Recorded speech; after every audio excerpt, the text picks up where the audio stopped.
thank you for coming out to Millions Missing today. It's so great to see all of you again after 2 years of virtual campaigns. Some of you might already know me because I spoke in Glasgow at our 2019 Millions Missing, and I am pretty vocal on Twitter. I'm known as the real ME, so if that rings a bell, please do come and say hi after. Before I get properly started, I wanted to take a minute to say thank you. Thank you to all of you for being the best community, full of the kindest, most helpful and knowledgeable friends that anyone could ask for. I truly am grateful for you. You are amazing. Because of you, I never feel lonely. I never feel unsupported, and I very rarely feel sad. So I would like you to give yourselves a round of applause.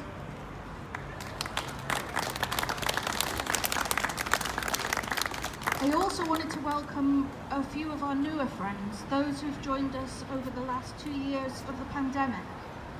According to the ONS, there are around 150,000 people with long COVID in Scotland, and studies have shown that up to 50% of them now meet the criteria for ME.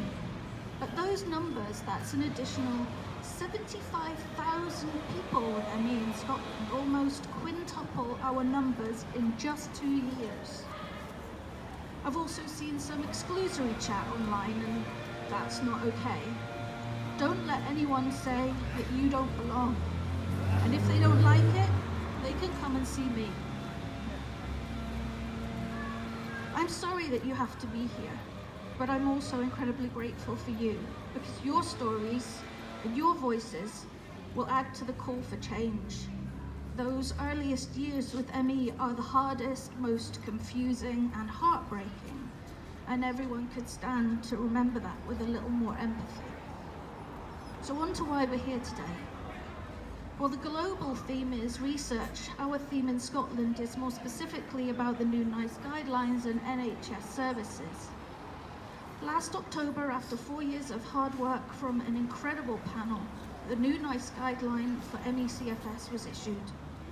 What you probably also know is that it doesn't apply here, so we've got some work to do. Between the healthcare needs assessment and the Scottish Good Practice statement, nothing has really changed for people with ME since 2010, and some of the old guards say a lot longer than that. And this is reflected in the lack of care we receive and the dearth of services in Scotland. Our government have said that they want to be world leaders and create a fairer society, and I want to be a part of that. Individually, they're empathetic and knowledgeable, and I've heard some excellent speeches in Parliament. But as of right now, 95,000 of us have one outdated clinic and a specialist nurse in Fife. I mean, thank goodness for Keith, but it's not nearly enough. And what if the government snaps its fingers and delivers us an equitable 10 million in funding, equitable with long COVID funding, that is? Well, we know it won't be spent on the right things, the things in the new NICE guideline, because the structure and accountability isn't there. Worse still, we have a deeper problem. Like many, I have struggled with medical appointments over the years. I understand that doctors are overworked and underfunded, and that they haven't been taught properly about ME. But they also have to take responsibility for the toxic culture around ME in the NHS. And there should be accountability among their teachers and senior managers who perpetuate it. Recently, I was at an appointment and the technician asked about my ME. How long had I had it? How did I cope? We were both cagey.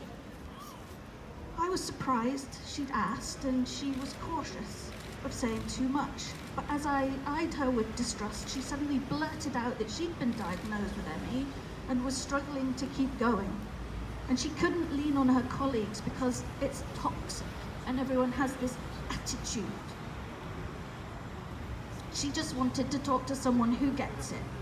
We chatted and hugged about how so many of our new MEEPs are coming from frontline medicine, shocked to find their credibility evaporating as friends and colleagues abandon them.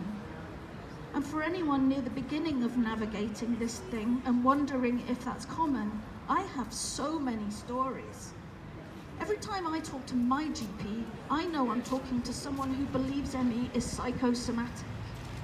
When I first started talking to her, she said, "I'm not going to read every crazy thing you bring me from the internet without even looking at the Stanford study in my hand." I was shocked. I was sure she would pay attention to the evidence, but this has long since developed into a back and forth, culminating in her most recent exclamation that the evidence in ME Action's research summary and the ME Association's purple book is thin and biased. Now, my GP isn't unkind or uncaring, but we are living in a time of eminence-based medicine. The Royal Colleges hold sway, and they have pervasively refused to acknowledge that science has moved on, instead protecting psychiatry's hold on any new funding. I have been forced to become more knowledgeable about my illness than most doctors, and boy do they resent it. And that's before we get into the fat phobia and sexism that's inherent in medicine. At the chronic pain clinic just last year, I was recommended graded exercise therapy by another doctor who didn't acknowledge my ME diagnosis. Before that, a doctor joked within earshot about my feeling the need to advise him of my mental health condition. Before that, a neurologist tried to downplay my diagnosis to burnout. And before that, it was another GP saying, "We call it CFS now. That's the grown-up name." I was 35. And I have more.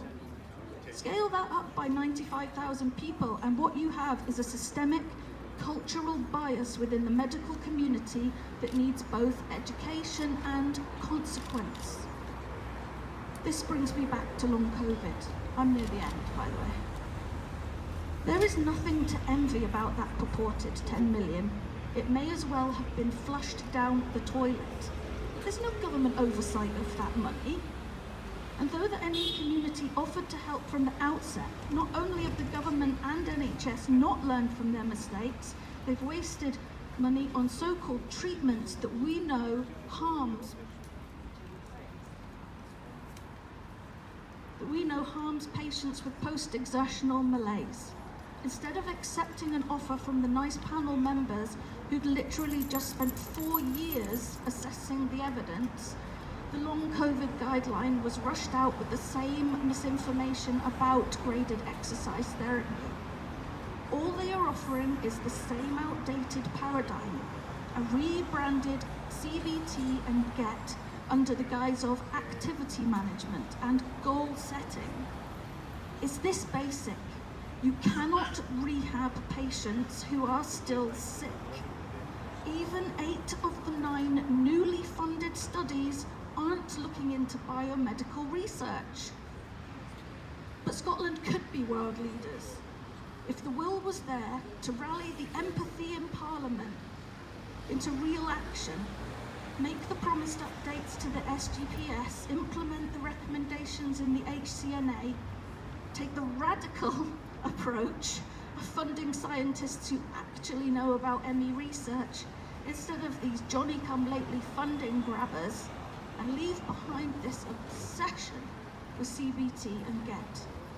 It's time to get rid of the patronising lifestyle management woo-woo that assumes people don't know whether or not they are well enough to go for a walk. To wrap up, I just want to reiterate, the new NICE guideline could be the beginning of something special in Scotland if we all pull together like the amazing community I know we are. We can call on the government to deliver its promises and force the NHS to do better for people with ME and long COVID, to stop rehashing a discredited model and back real science, because science is on our side and history will be too. Thank you.